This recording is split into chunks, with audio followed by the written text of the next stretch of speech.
खुलासा इंडिया में आपका स्वागत है।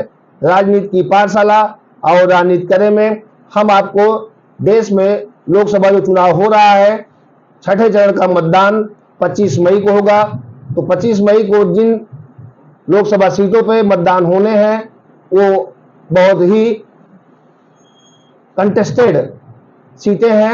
हम आपको बताएं कि उत्तर प्रदेश में कुल 80 लोकसभा सीटें हैं। उन 80 लोकसभा सीटों में 14 सीट पर छठे चरण में 25 मई को मतदान होगा। तो ये जो 25 मई को मतदान होगा 14 सीटों पे, उन पे हम क्रमवार 14 सीटों का जायजा लेते हैं और आपको बताते हैं कि 14 जिन सीटों पे 25 मई को मतदान होगा उनकी क्या स्थिति है, वहां चुनावी गुणागणित क्या है, वहां पे कैंडिडेट कौन है, 2019 में कौन चुनाव जीता था, क्या उनकी स्थिति है, ये सारा कुछ गुणागणित आपको हम आज बताते हैं इस राजनीति की पाठशाला में। उत्तर प्रदेश में 5 चरणों की वोटिंग संपन्न हो चुकी है। अब छठे चरण की 14 सीटों की ये घमासान तेज हो गया है। इस चरण में कई दिग्गज चुनावी मैदान में हैं। इनमें 8 बार की सांसद मेनका गांधी, धर्मेंद्र यादव, दिनेश लाल निरहुआ, जगदम्बिका पाल और लालजी वर्मा जैसे नाम शामिल हैं। लोकसभा की 14 सीटों पर साल 2019 में 9 सीटों पर बीजेपी का कब्जा था, 4 सीटों पे बसपा का कब्जा था और वहीं 1 सीट पर समाजवादी पार्टी का कब्जा था। उत्तर प्रदेश के छठे चरण में जो 14 सीटों पर चुनाव होने हैं 25 मई को, वो सीटें हैं सुल्तानपुर, प्रतापगढ़, फूलपुर, इलाहाबाद, अंबेडकर नगर, श्रावस्ती, डुमरियागंज, बस्ती, संत कबीर नगर, लालगंज, आजमगढ़, जौनपुर, मछलीशहर और भदोही। इन 14 सीटों पर वोटिंग 25 मई को छठे चरण में होगी। यहाँ पर कुल 14 जो सीटें हैं लोकसभा की, उसमें उम्मीदवार की बात करें तो कुल 162 उम्मीदवार चुनावी मैदान में हैं। कई सीटों पर कड़ी टक्कर देखने को मिल रही है। हम सबसे पहले सुल्तानपुर लोकसभा की बात करें, यहाँ पर बीजेपी ने मौजूदा सांसद मेनका गांधी को टिकट दिया है। मेनका गांधी 8 बार सांसद रह चुकी हैं। इस बार अगर वो चुनाव जीतती हैं, उनका नाम उन चंद सांसदों की लिस्ट में शामिल हो जाएगा जो 9 बार संसद का प्रतिनिधित्व कर चुके हैं। सपा से रामभुआल निषाद और बसपा से उदयराज वर्मा चुनाव मैदान में हैं। मेनका गांधी की समाज में हर तबके में पकड़ मानी जाती है। यहाँ पर लड़ाई समाजवादी पार्टी यानी इंडी गठबंधन के जो उम्मीदवार है रामभुआल निषाद और भारतीय जनता पार्टी के उम्मीदवार मेनका गांधी के बीच होती दिख रही है। अब आते हैं प्रतापगढ़ लोकसभा सीट पर। प्रतापगढ़ लोकसभा सीट इन दिनों सबसे हॉट सीट बनी हुई है। यहाँ पर मौजूदा सांसद भाजपा का है, जिनका नाम संगमलाल गुप्ता है। संगमलाल गुप्ता 2019 में चुनाव जीते और उनको भारतीय जनता पार्टी भरोसा जताते हुए पहली लिस्ट में अपना उम्मीदवार बनाई, जबकि सपा की ओर से डॉक्टर एसपी पटेल चुनावी मैदान में है, वहीं बसपा से रत्नेश मिश्रा उम्मीदवार है। हालांकि इस बार प्रतापगढ़ ही ऐसी एक लोकसभा सीट है जिसमें डबल ईवीएम लगाना पड़ेगा, क्योंकि यहाँ पर उम्मीदवारों की संख्या कुल 26 है। तो 26 उम्मीदवारों में 2 ईवीएम मशीन लगानी पड़ेगी। मतदाताओं को अपना मत देते समय बहुत ही संभल कर मतदान करना होगा। अब हम आते हैं फूलपुर लोकसभा सीट पर। बीजेपी ने मौजूदा सांसद केसरी देवी पटेल का टिकट काटकर प्रवीण पटेल को यहां पर चुनावी मैदान में उतारा है। प्रवीण पटेल फूलपुर विधानसभा से 3 बार विधायक रह चुके हैं। सपा की ओर से अमरनाथ मौर्य से उन्हें कड़ी टक्कर मिल रही है। बसपा ने जगन्नाथ पाल को टिकट दिया है। अब हम आते हैं संगम नगरी प्रयागराज लोकसभा सीट पर, जिसका नाम इलाहाबाद लोकसभा सीट है। इस बार सपा बीजेपी के बीच दिलचस्प मुकाबला प्रयागराज की इस धरती पर होता दिख रहा है। यहां से बीजेपी के नीरज त्रिपाठी और सपा से उज्जवल रमण को टिकट दिया गया है। दोनों पारिवारिक विरासत के नाम पर जन समर्थन जुटाने की कोशिश कर रहे हैं। रेवती रमण के बेटे उज्जवल रमण सिंह को टिकट सपा ने दिया है और बसपा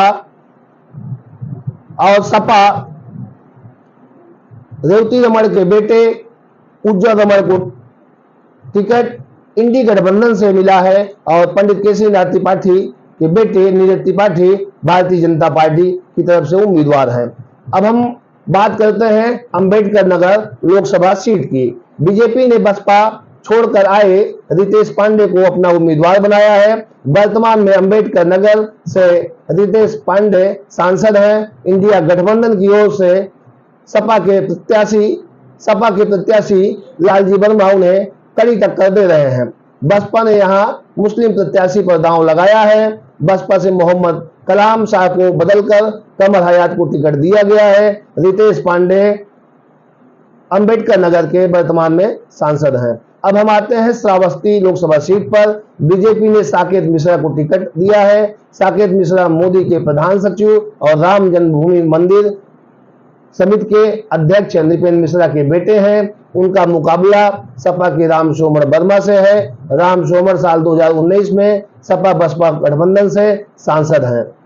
अब डुमरियागंज लोकसभा सीट की बात करें तो यहां पर भाजपा के टिकट पर जगदम्बिका पाल चुनावी मैदान में है। उनके मुकाबले में इंडिया गठबंधन के भीष्म शंकर से है। जगदम्बिका पाल 2 बार कांग्रेस और 2 बार बीजेपी के टिकट से सांसद रह चुके हैं और 5वीं बार वो चुनावी मैदान में है। बसपा ने यहां मुस्लिम प्रत्याशी नदीम मिर्जा को टिकट दिया है। अब लोकसभा सीट बस्ती की बात करें तो बस्ती में चौधरी वोटर्स अच्छी खासी तादाद में है। सपा ने यहां से पूर्व मंत्री राम प्रसाद चौधरी जो कभी बसपा सरकार में खाद्य रसद मंत्री हुआ करते थे उन्हें टिकट दिया है। बीजेपी ने 2 बार सांसद रहे हरीश द्विवेदी को टिकट दिया है। तो बसपा की ओर से लव कुश पटेल चुनावी मैदान में है। संत कबीर नगर की बात करें तो संत कबीर नगर लोकसभा सीट पर बीजेपी और सपा के बीच सीधी टक्कर दिख रही है। बीजेपी ने यहां मौजूदा सांसद प्रवीण निषाद को टिकट दिया है। प्रवीण निषाद कैबिनेट मंत्री संजय निषाद के बेटे हैं।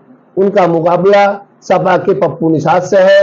बसपा से नदीम अशरफ मैदान में है। अब हम आते हैं लालगंज। लालगंज ये सुरक्षित सीट है जो आजमगढ़ जनपद से मिलान करती है। लोकसभा सीट पर 2019 में विपक्ष का कब्जा था। इस सीट पर मुकाबला त्रिकोणीय है। यहां बीजेपी से नीलम सोनकर, सपा से दरोगा प्रसाद सरोज और बसपा से असिस्टेंट प्रोफेसर इंदु चौधरी चुनावी मैदान में है। इस सीट पर मौजूदा सांसद संगीता आजाद हैं, परंतु इस बार संगीता आजाद का बसपा ने टिकट काट दिया है। अब हम आते हैं मछलीशहर। मछलीशहर भी सुरक्षित लोकसभा सीट है। इस सीट पर 2 बार सांसद रह चुके बीपी सरोज फिर से भाजपा के उम्मीदवार हैं। भाजपा ने उन पर भरोसा जताया है तीसरी बार, जबकि 3 बार सांसद रहे तूफानी सरोज की बेटी प्रिया सरोज जो सुप्रीम कोर्ट में अधिवक्ता हैं, उनको इंडी गठबंधन ने अपना उम्मीदवार बनाया है। बसपा की ओर से कृपा शंकर सरोज चुनावी मैदान में है। यहां सपा बीजेपी के बीच कड़ी टक्कर है। अब हम आते हैं आजमगढ़ सीट पर। आजमगढ़ सीट बड़ी हॉट सीट है। यहाँ पर मुख्यमंत्री पूर्व अखिलेश यादव यानी जो सपा के मुखिया हैं उनके चचेरे भाई धर्मेंद्र यादव चुनावी मैदान में है। 2009-19 में सपा अध्यक्ष अखिलेश यादव यहाँ से सांसद निर्वाचित हुए थे। बाद में उन्होंने इस्तीफा दे दिया और उपचुनाव में यहाँ बीजेपी की टिकट पर भोजपुरी अभिनेता दिनेश लाल निरहुआ अखिलेश यादव के चचेरे भाई धर्मेंद्र यादव को हरा दिया। उपचुनाव में बसपा सपा की हार की सबसे बड़ी वजह बनी थी। इस बार सपा बीजेपी के बीच सीधा मुकाबला देखने को मिल रहा है। अब हम बात करते हैं भदोही जो कालीन नगरी है उस पर। कालीन नगरी भदोही लोकसभा सीट पर इंडिया गठबंधन की ओर से टीएमसी के ललितेश त्रिपाठी चुनाव मैदान में है, जबकि बीजेपी से विनोद कुमार बिंद चुनाव मैदान में है। बसपा से हरिशंकर चुनाव मैदान में है। साल 2014 में भाजपा से बीरेन्द्र सिंह मस्त चुनाव जीते थे और साल 2019 में भाजपा ने अपना उम्मीदवार बदल दिया और रमेश चंद्र बिंद चुनाव जीते थे। तीसरी बार भी भाजपा ने अपना उम्मीदवार बदल दिया है। अब हम आप बात करते हैं जौनपुर लोकसभा सीट की। जौनपुर लोकसभा सीट पूरे 14 लोकसभा सीटों में सबसे महत्वपूर्ण है। इस सीट पर बसपा ने अपना उम्मीदवार श्रीकला जो बाहुबली पूर्व सांसद धनंजय सिंह की पत्नी है, पहले उनको टिकट दिया। अंतिम दिन नामांकन के उनका टिकट काट कर अपने वर्तमान सांसद श्याम सिंह यादव को उम्मीदवार बनाया और भाजपा की बात करें तो भाजपा कृपा शंकर सिंह को, जो मुंबई में उद्योगपति हैं, कांग्रेस के बड़े नेता हैं, गृह राज्य मंत्री रह चुके हैं महाराष्ट्र में, उनको टिकट देकर अपना उम्मीदवार बनाया है। वहीं बसपा से श्याम सिंह यादव उम्मीदवार हैं, और सपा की बात करें तो बाबू सिंह कुशवाहा, जो कभी मायावती के बड़े खास थे, एनएचएम घोटाले के आरोपी रहे, बाबू सिंह कुशवाहा को सपा ने अपना उम्मीदवार बनाया है। यहाँ पर पूर्व सांसद धनंजय सिंह ने अंतिम निर्णय में बीजेपी को समर्थन देने का ऐलान किया है, जिसके बाद यहाँ लड़ाई तिकोड़ी हो गई है। अब जौनपुर की यह सीट बड़ी दिलचस्प हो गई है। यहाँ भी 25 मई को मतदान होगा, 4 जून को परिणाम आएगा। देखना यह होगा कि इन 14 सीटों पर किसे वहां की जनता अपना भाग्य विधाता बनाती है, वहां किसको अपना सांसद चुनती है, ये तो 4 जून को ही तय होगा।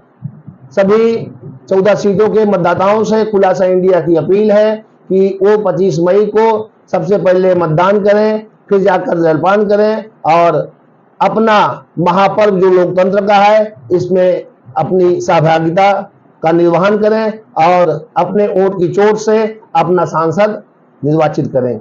बहुत बहुत धन्यवाद।